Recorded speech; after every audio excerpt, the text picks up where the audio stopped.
శ్రీ మహాగణాధిపతయే నమః. ఐం మహాసరస్వత్యే నమః. శ్రీ లలితాంబికాదేవ్యే నమః. ముందుగా ప్రేక్షక మహాశయులకు ఈ క్రోధీనామ సంవత్సర ఉగాది పండుగ శుభాకాంక్షలు తెలియజేస్తూ, అలాగే ఈ 2024 క్రోధీనామ సంవత్సరం ఉగాది పండుగ నుండి ద్వాదశ రాసుల వాళ్లకు ఎలా ఉండబోతుంది, ఏమిటి ఈ సంవత్సరం అంతా కూడా ఎవరెవరి వ్యక్తిగతమైనటువంటి జాతకాలు ఏ విధంగా ఉండబోతున్నాయి, ఏమేమి పరిహారాలు చేసుకుంటే మీకు ఇంకా మేలు జరుగుతుంది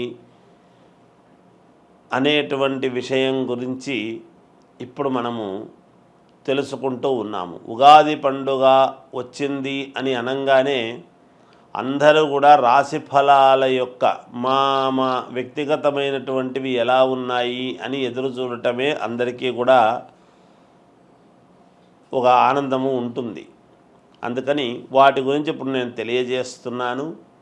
కన్యారాశి ఉత్తరా నక్షత్రము 2, 3, 4 పాదాలు, హస్తా నక్షత్రము 4 పాదాలు, చిత్తా నక్షత్రం 1, 2 పాదాలు కలిసి కన్యారాశి అవుతుంది. ఈ రాశి వారికి ఆదాయం 5, వ్యయం 5, రాజపూజ్యత 5, అగౌరవము 2. నేను కన్యారాశి వాళ్లకు గత 2023 సంవత్సరము 22 అంతా కూడా చెబుతూ ఉన్నాను. దాదాపు పుష్కర కాలము పాటు కన్యారాశి వాళ్లకు మహాద్భుతమైనటువంటి యోగము ఉంటుంది. వీళ్లను తట్టుకునేటువంటి పరిస్థితి ఎవరికీ ఉండదు అనేటువంటిది నేను తెలియజేస్తూనే ఉన్నాను.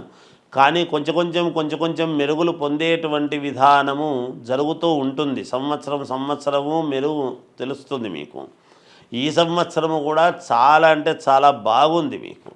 ధనలాభం ఏదైతే మీకు చాలా అవసరము అనేటువంటి దీంట్లో ఉన్నారో అదే మొట్టమొదట్లో ఉన్నది.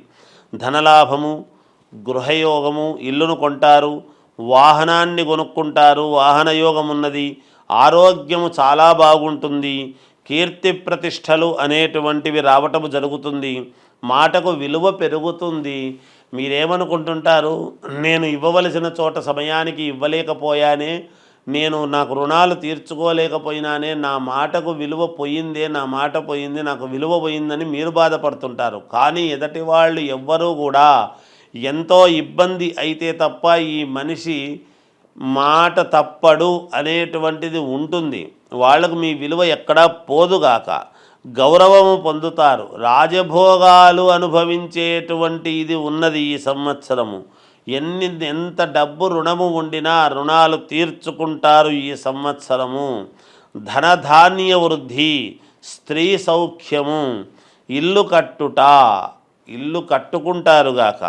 బంధుమిత్రులతో సంతోషముగా జీవితము గడుపుతారు. శారీరక శ్రమ అనేటువంటిది బాగా ఉంటుంది. కొత్త వ్యాపారాలు చేయటం అనేటువంటి విషయముగా ఆలోచనలు సుదీర్ఘముగా జరుపుతారుగాక. మీ పలుకుబడి అధికమవుతుంది. అరే మీరడిగితే మేము ఇవ్వమా, గతములో ఎంత అప్పులు చేసినా ఏమి చేసినా ఇవ్వలేదే అనేటువంటి మాట కాకుండా మళ్ళీ అడిగితే తప్పకుండా మీరడిగితే మేమెందుకు ఇవ్వమండి అని పలుకుబడి పెరుగుతుంది గాక. అలాగే భూముల వలన క్రయ విక్రయాలలో మంచి లాభాలు మీరు గడించడం అనేటువంటిది జరుగుతుంది. అంతేకాకుండా విదేశాలకు వెళ్ళాలి అనుకునేటువంటి వాళ్ళు వెళ్ళవచ్చును. ఇంట్లో శుభకార్యాలు చేస్తారు. మీ చేతుల గుండా శుభకార్యాలలో జరిపించడం అనేటువంటిది జరుగుతుంది. శుభకార్యాలు లేదా శుభకార్యాలు చేసుకునేటువంటి వాళ్లకు మీ సహకారం అనేటువంటిది ఉంటుంది గాక. అలాగే విద్యార్థులకు మహాద్భుతమైనటువంటి యోగకాలము ఈ సంవత్సరము. సినిమా వాళ్లకు చాలా అంటే చాలా బాగుంది. రాజకీయాలలో ఉండేటువంటి వాళ్లకు గజకేసరి యోగం అనేటువంటిది ఉన్నది. ఇంకా మీకు వ్యక్తిగతమైనటువంటి జాతకాలలో ఏదైనా లోపాలు ఉంటే సర్దిద్దుకొని ఈ ఫలితాలన్నీ కూడా మీరు పొందటానికి చూసుకోండి. ఇంకా మెరుగైనటువంటివి మేము సాధించాలి, ఏమి చేసుకుంటే మంచిది అంటే నది కానీ సముద్రము కానీ సముద్ర స్నానం అనేటువంటిది చాలా అవసరము. గోసేవ, అన్నదానం వంటి కార్యక్రమాలు చేయండి, మేలు జరుగుతుంది. జయోస్తు. క్రోధీనామ సంవత్సర ఉగాది పండుగ ఏమిటి? క్రోధీనామ సంవత్సరం అంటే ఏమిటి అంటే ఈ సంవత్సరము పేరులో మామూలుగా క్రోధి అనంగానే అంతా క్రోధము అనేటువంటిది కోపము అనుకుంటాము. అది ఉంటుంది, వాస్తవమే. క్రోధము ఉంటుంది, కోపము ఉంటుంది. కోపాగ్ని, క్రోధాగ్ని అంటాం మనం.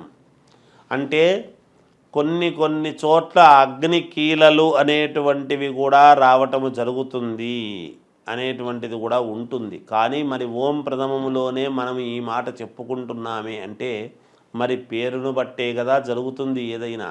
అయితే అగ్ని, క్రోధాగ్ని అనంగానే మనకేమనిపిస్తుంది అంటే అబ్బా ఎలా ఉంటుందో ఏమో ఈ సంవత్సరం అనుకుంటాం. పైగా మంగళవారము, కుజుడు ప్రాధాన్యత, కుజుడు రాజైనాడు ఈ సంవత్సరం. మంగళవారము అనంగానే మంగళం మహత్తని, ఎప్పుడూ కూడా మంచిదే మంగళవారం. మంగళవారం ఎప్పుడూ కూడా చెడ్డది కాదు, మంగళకరమైనటువంటి రోజు మంగళవారము. కనుక ప్రజలందరికీ కూడా మేలే జరుగుతుంది గాక. అయితే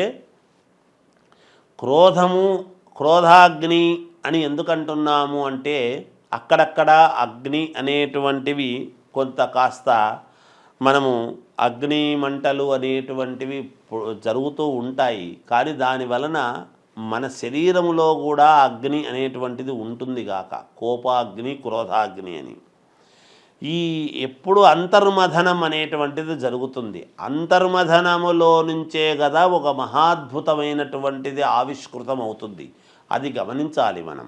అందుకని ప్రజలెవరూ కూడా ఆందోళన చెందాల్సినటువంటి పనేమీ లేదు. కుజుడు రాజైనటువంటి దాని వలన ఏమిటయ్యా లాభం అంటే భూములకు చాలా విలువ పెరుగుతుంది, రుణాలు బాగా చేస్తారు, అప్పులు చేస్తారు, కానీ అప్పులు తీర్చుకుంటారు కూడా. మరి అప్పు తీరాలంటే కూడా ధనమే కదా రావాలి. మరి దానికి కూడా మరి కుజుడు అనుకూలించాలిగా. కాబట్టి ఒక చోట పెద్ద అప్పు చేయటము, చిల్లర అప్పులన్నీ తీసేయడము జరుగుతుంది గాక. భూములకు విలువ చాలా పెరుగుతుంది గాక. అంతేకాకుండా ఎర్రటి ధాన్యానికి మంచి గిరాకీ, విలువ పెరుగుతుంది. అలాగే ఈ సంవత్సరము మాంగళిక దోషాలు, కుజదోషాలు ఇవన్నీ ఉండేటువంటి వాళ్ళు విపరీతముగా పూజలు, కార్యక్రమాలు చేసుకోవటం అనేటువంటిది జరుగుతుంది. ఈ సంవత్సరము కుజుడికి ప్రాధాన్యత అంటే సుబ్రహ్మణ్యేశ్వర స్వామికి ప్రాధాన్యత అనేది మనము గమనించాలి. సుబ్రహ్మణ్యేశ్వర స్వామికి ప్రాధాన్యత అంటే ఏమిటి అంటే సంతానాన్ని ఇవ్వవలసినటువంటి వాడు కూడా సుబ్రహ్మణ్యేశ్వర స్వామి. వివాహము కావాలి అంటే కుజుడి యొక్క ప్రభావమే.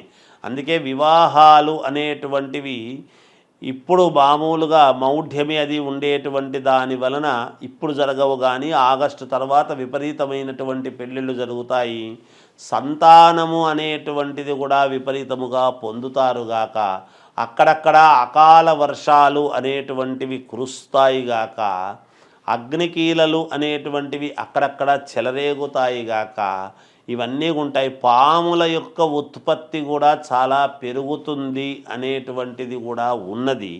ఇది ఐశ్వర్యము కొన్ని చోట్ల కొంత ఏదో ఐశ్వర్య నష్టం అనేటువంటిది కూడా ఉన్నది. సరిహద్దులలో, దేశ సరిహద్దులలో యుద్ధ వాతావరణం అనేటువంటిది కూడా ఉంటుంది. ప్రజలందరూ కూడా ఆలోచనతో కూడినటువంటి నిర్ణయాలు తీసుకుంటారు. అంతర్మథనమయ్యి ప్రజలందరూ కూడా కోపముతోనే ఉంటారు. కోపము దేనికి అంటే ప్రజలకు నష్టము కలిగించేటువంటి పనులు జరిగినప్పుడు కదా కోపం ఉంటుంది. మరి కోపములో, ఆవేశములో క్రోధాగ్ని అని అంటున్నాము కదా, దాంట్లో ఆలోచనాత్మకమైనటువంటి నిర్ణయం తీసుకోవడానికి గల కారణం ఏమిటి అంటే దేహపీడాకారకుడైనటువంటి శని మంత్రి అయినటువంటి దాని వలన బుద్ధికి పని చెప్పటం అనేది జరుగుతుంది గాక. అందుకని ఆలోచనాత్మకమైన నిర్ణయాలు తీసుకొని ప్రజలందరూ కూడా సంతోషముగా ఉండటానికి కావాల్సినటువంటి ఇవి చేసుకుంటారు. స్వక్షేత్రములో శని ఉన్నందువలన శని ఇవ్వవలసినటువంటి యోగాలు అందరి జాతకాల్లోనూ మంచి మంచి జాతకాల్లో మంచి చోట ఉండేటువంటి వాళ్ళందరికీ కూడా మేలే చేస్తాడు అనేటువంటిది కూడా తెలియజేస్తున్నాను. అలాగే చంద్రుడు ధాన్యాధిపతి అయినటువంటి దాని వలన బియ్యము బాగా పండిస్తారు రైతులు, బియ్యానికి బాగా ధర పెరుగుతుంది అనేటువంటిది కూడా ఉన్నది. అందరూ కూడా మనస్సుతో, చల్లని మనస్సుతో ఆలోచన అనేటువంటిది కూడా తీసుకుంటారు ప్రజలు. ఇది ఉగాది పండుగ యొక్క సారాంశము. ఇక ఈ ఉగాది పండుగలో కొన్ని ఇవి జరిగేటువంటి ఇది ఉన్నది. రైతులకు కొంతవరకే మేలుగా ఉంటున్నది, చాలా బాగుంటుంది రైతులకు అని చెప్పేటువంటి అవకాశము లేదు. కేంద్ర రాష్ట్ర ప్రభుత్వాలు సన్నిహితముగా ఉంటూ పాలన చేస్తారు అనేటువంటిది ఉన్నది. అకాల వర్షాలు కురుస్తాయి, ఎర్రని ధాన్యాలకు విలువ ఉంటుంది. అలాగే ప్రకృతి ప్రకోపం అనేటువంటిది కూడా ఉంటుంది, అప్పుడప్పుడు ప్రకృతి కొంచెం కోపించడం ఉంటుంది.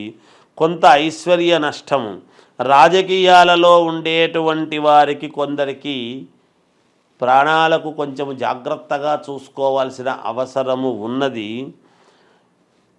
అత్యంత ప్రముఖులకు కూడా కొన్ని ఇబ్బందులు ఉంటాయి అని తెలుస్తూ ఉన్నది. పొత్తులతో కూడినటువంటి పార్టీలు రాజ్యమేలుతాయి. సినిమా వాళ్లకు కొంతమందికి కష్టాలు అనేటువంటివి తప్పేట్లా లేవు. ప్రముఖ వ్యాపార దిగ్గజము ఇంట్లో ఇబ్బందులు ఉంటాయి.